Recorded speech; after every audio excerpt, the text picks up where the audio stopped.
Hello there and welcome to part 14 of the Getae Abridged campaign. Last time we were conquering Swabia and did so successfully, taking 2 territories and winning a couple of battles, but our new neighbours, the Heruskos and Cimbri, decided to invade us. The Heruskos came over to Lupfordum and we faced a difficult battle that actually ended up being quite easy and very good for us. We absolutely annihilated this first phase of enemy invasions, so much so that we can actually go on to make an invasion of our own. The thing I was trying to do last time was move south to attack another Cimbri town, and with distractions gone, we can try it again, and just like last time, I was wondering whether to set up an ambush on the road to this town to draw out the army inside, but again like last time, did this, I just fortified in their territory, because with our army composition, fortifying is better than an ambush. And as it happens, the enemy do come out of the town and attack my fort with the garrison not involved, so here we go. The balance bar's pretty far in their favour, but that doesn't mean very much for a fort battle because the AI is so bad in fort battles that we're going to have total control over what happens. The enemy didn't do themselves any favours, they attacked out of formation. They just sent a few units to run towards us and attack, and other ones trailed behind. So we start off by having our slingers just kill these archers who've come over to skirmish with us, and pick up a few kills on the infantry hanging around as well. Gradually those infantry come in and start the fight, and like we've seen before, we can just block off the entrances with our phalanx troops, and that will buy us all the time we need. It's going to take the enemy forever to get through there. I'm trying to hit their general here with all of my slingers, but it's not doing all that much, I guess because they're a heavy unit and we're attacking from the front. It's just not too effective. We can't expect to get many kills using our slingers from within the fort, but of course we don't need to because we're setting up with all of our cav outside ready for action. There is going to be a little bit of difficulty for the men in the fort because so many of the enemy units throw jabs that everything just standing here is a really big target for the enemy, but the wall does block many of the javelins because the line of sight isn't calculated right in the vicinity of walls. I'm using a bit of an exploit in that regard actually. Throwing diagonally across the entrance of the camp means my jabs going over the wall tend to hit the wall much less than the enemies do. So that's going alright. Anyway, the main action is going to be these cav moves. You can see the enemy have 3 units of spears towards the back of their army, probably a mistake, but it does make my rear attack with cav harder. We just have to micro and try to stay out of the range of those spears. They are mostly pike units I think, so they're moving super slow, making this easy. As you can see, I got my general's cav in amongst the enemy troops and started killing skirmishers. With my jav cav I could have charged in here, but I'm being real cautious. The enemy do have uncommitted spear units nearby, so I don't want to dive in and end up in a bad melee, especially if it ends up not counting as a rear attack on the blob. So we do a bit of manoeuvring first, and here's something that certainly will count as a rear attack on the blob. This is the blob mechanic we've already discussed in this campaign, where if you hit something at the back of a blob, it counts as hitting everything, so this is a much better value for money rear charge than it looks like. The problem is, if the enemy don't rout when you do this, you end up with a not very good fight, because I'm sure my scout cav are actually worse than those melee units, so we need to get out of there, turning off wedge formation as I retreat, which according to the loading screen, makes cavalry more able to get out of melee if you turn off wedge formation. Not quite sure if that's the case, but we tried it there. Now a while later, our general's heavy cav comes in for another go, and this is just the battle really. We just have to keep hitting them until the blob goes away, because we're not really going to kill the blob from the front or with our ranged units. This attack seems to be doing a bit more, perhaps we've got 1 or 2 routes there, but we need even more than that, so we'll bring in all of the scout cav as well. There's a little bit of an angle we can get in here to make that count as another rear attack. With all of this stuff in together, we start seeing results. Units are shattering and leaving, and the presence of shattering units makes it more likely that the other units will shatter, etc, until eventually the enemy are in huge trouble. I wasted some time actually going out and killing these routing units. I've mentioned this before, you don't really need to do this because in theory these units will just be deleted anyway if you can win the battle before they leave the field. However, that's not guaranteed, and the rules that apply to what the game considers to be deleted at the end of the battle are unknown. So it's sometimes safe to waste time killing enemy units to make sure they're actually dead back on the campaign map. Anyway, eventually the blob routes. There were a few enemy units still wandering around elsewhere, but at this stage I can just charge my cav even into the front of the enemy's heavy phalanx and it'll still rout them because the enemy is in such trouble, and that's the end of that, a heroic victory. the result is just what we need, that being that our army is still intact. Because taking out this enemy army isn't really the objective, we want to take the town. And for that purposes, that result's pretty good because the enemy army is now in reinforcement range. We can force the garrison out into a field battle with this setup, since we still have enough troops to go on and take them down. So that's something to look forward to, but right now we're actually going to go into another fort battle because another one happened in the same turn up to the northwest. The Cimbri are coming for our other army. This army is less suited to doing a fort defense because we don't have much cav, even our general isn't a cav unit. So the surround and pound on the blob is less viable, but it's still really the only way forward, so we'll try and do something. Again, the AI is going to be helping us. Not only are they doing the same thing as in the last fight where they just attack with a load of units on their own at first, but they are leading with their general, who very kindly walks through the anti-cavalry spikes as well, getting us a few free kills. And then he's going to be facing off against the spear quote-unquote phalanx, which does have a bonus against cav, and their own side are throwing jabs into this melee, and those are hitting the cavalrymen, so that's helping us out as well. Overall then, their general's in trouble. I think he does die in this fight as well early on, so that will help us out, it won't say in the replay. Meanwhile, I've got my archers trying to take out the enemy's jabs. This will be the real danger in this fight. As usual, since we're all just sitting in the fort, we need to not have jabs rain down because we have seen they can actually take out all of our heavy spear units with a few volleys of jabs. Luckily, our archers are enough to drive the jabs away. Got some annoying action going on outside the fort where some enemy cav are running after my horse archers, effectively taking them out of the fight. We're just going to lead them on a chase for a while. My lancers are trying to make an attack against some enemy skirmishers here, but I got too close to the enemy's main blob of units, and because everything throws jabs, our lancers will be in trouble and they need to get out of there. I think we do successfully escape, with possibly no casualties at all, so we got away with that. That was a premature move with the cav. We need the blob to form up properly before we start going in for the rear attacks, and things are getting started at the front as the enemy infantry begin to press in against our phalanx and generally not achieve all that much. Our big plan for this battle is going to be to deploy all of our Germanic levies who started off outside of the fort to go and be our big rear attacking force. Not going to be as effective as sending in a load of cav, but it still should do something. All rear attacks are equal-ish in the game's morale logic. The cav who were chasing around my horse archers earlier eventually get caught on some of these levies, and that was a good catch where we cancelled out their charge as well, so a perfect fight. And now we can use the horse archers to actually shoot into the back of those cav at point blank range, and I think they rout fairly quickly because of that. So let's get into the meat of things. Can our lancers achieve anything against the blob? These lancers have disappointed me before, and they don't really achieve much here either. Their charge isn't that good. It could be because when you charge into the blob, if you're hitting more than one unit at once, that's a situation where your charge can be cancelled and your charge bonus doesn't apply. So it doesn't really do anything or look like it does anything, but I suppose it's applying the morale penalty. Not enough of a morale penalty to achieve anything in this case, so we do get out of there. But at the same time, here come the Germanic levies. Now obviously they're going to be worse than all of the enemy units here, or I expect so anyway. So actually fighting in the melee may not work, but this is all about the morale. Plus, the enemy do have quite a lot of these naked style units, who you would assume have low armor and are easy enough to kill, but this is Divideat Impera, so the appearance of a unit usually doesn't correspond to what its stats are, so you can't really assume that. And of course I haven't checked, because I'm too cool.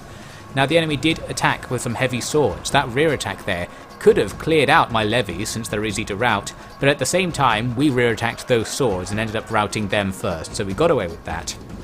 Now you can see I'm bringing out all of the spare units from the fort to try and complete our encirclement of the blob and put more and more pressure on them. We don't really have any big shock where we can try and clear them out all at once, but by pressing against the blob from all directions, we can get so many rear attacks going that the morale penalties begin to stack. I think their general might be dead as well, as I said, which helps us out quite a lot.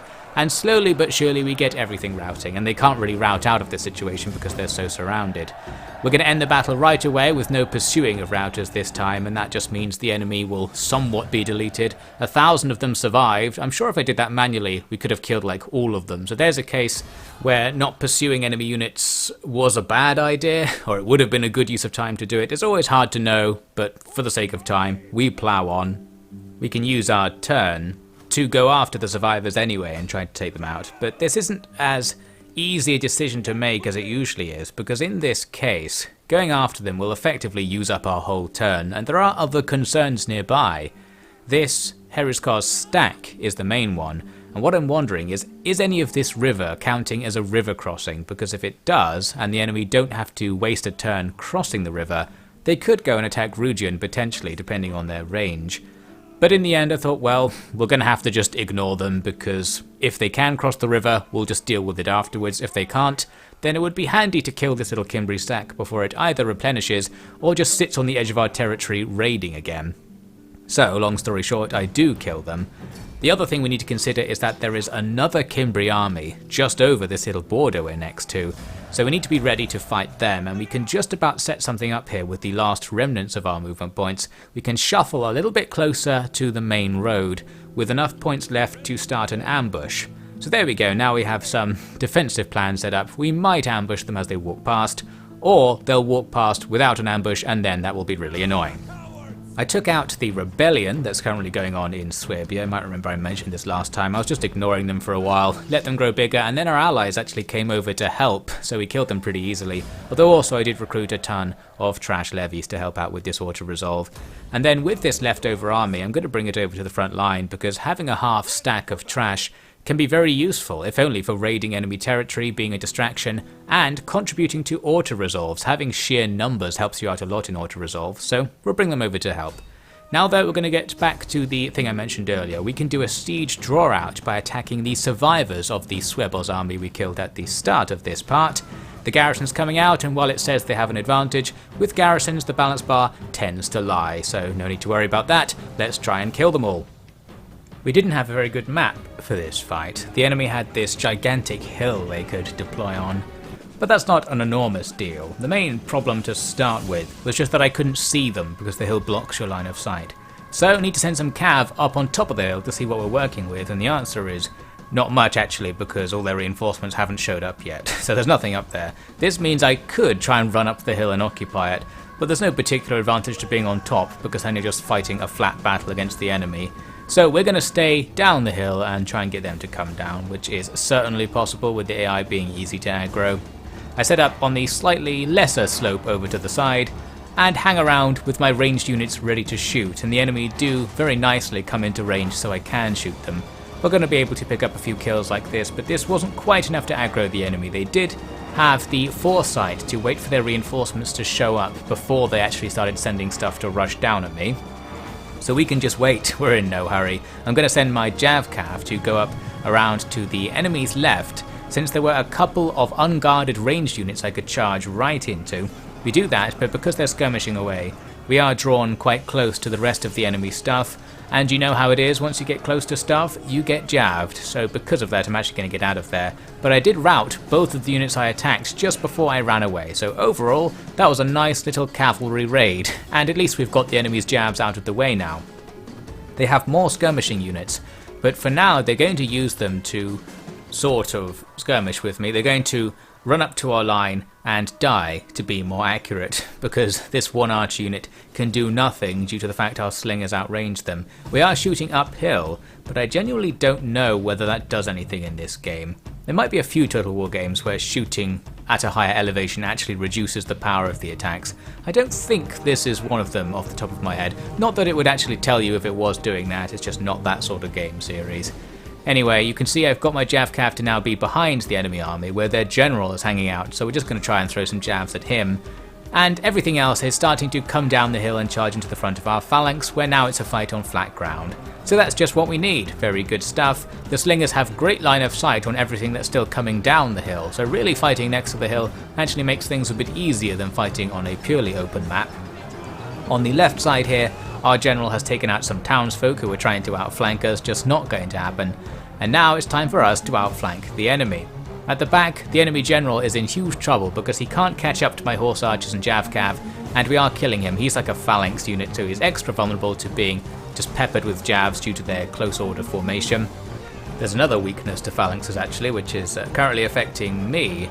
It looks like I accidentally ordered this unit on the end of the line to attack something, and that does cause phalanxes to rotate. So here, I've not noticed my guys have rotated and the enemy can easily attack the back of this Hoplite line. That causes a big morale debuff and causes them to die quite quickly.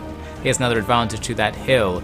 The enemy are hanging out back here, and normally I wouldn't be able to really see these guys if they were just hanging out behind their own lines, but on the hill they're a nice clear target for my slingers to hit them in the back while they're walking backwards and forwards glitchily. So we're picking up tons of kills like that, but really we need to hit the back of this main line and try to get some routes going. My general's made a start but hasn't actually routed anything. Up the hill, more skirmish cav are taking out the enemy's skirmish imp very effectively, and there's their general, still just dying and achieving nothing. Overall, that's going well. Now we can use the hill to have another nice advantage for ourselves. We'll have our general do a nice wedge charge down the hill right into the back middle of the enemy line. That's a nice juicy one. And this attack is more effective than the last one, especially because we've got archers thrown in.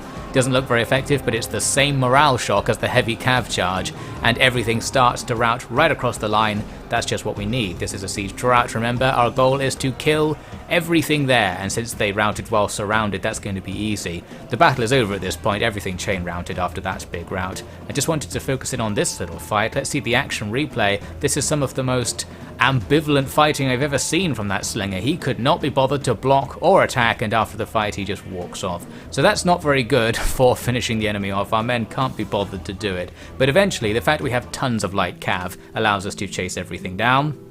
And here is the eventual result. We got pretty much all of them, just a few archers left alive to kill in auto-resolve. This is a great situation to release prisoners and get loads of money off it, since they're just going to die anyway. But I am going to execute them because my allies keep calling me a soy boy for leaving the enemy alive. So we'll do that, and now we just need to auto-resolve the survivors. But before I do that, I'm checking out the province. I'm thinking, do I care about this province? Do I have any intention of actually taking it? And the decision I eventually came to, well, very quickly came to actually, is no, not really. So let's just do whatever we want with this place. And what I want is to steal all of their cash, of course. First we go in, auto-resolve the survivors. They have no chance. Now, since we don't really care about occupying the place, we can just wreck everything and take some money. First, we want to go for a sack to just destroy the buildings and take some cash value out of them. And with that done, I'm going to come in and do a loot. This does mean we are actually occupying the place, but in such a way that we don't have to care. We take a whole load of cash, take the territory, and now we can just walk off and use this army for something else, and who cares if it rebels.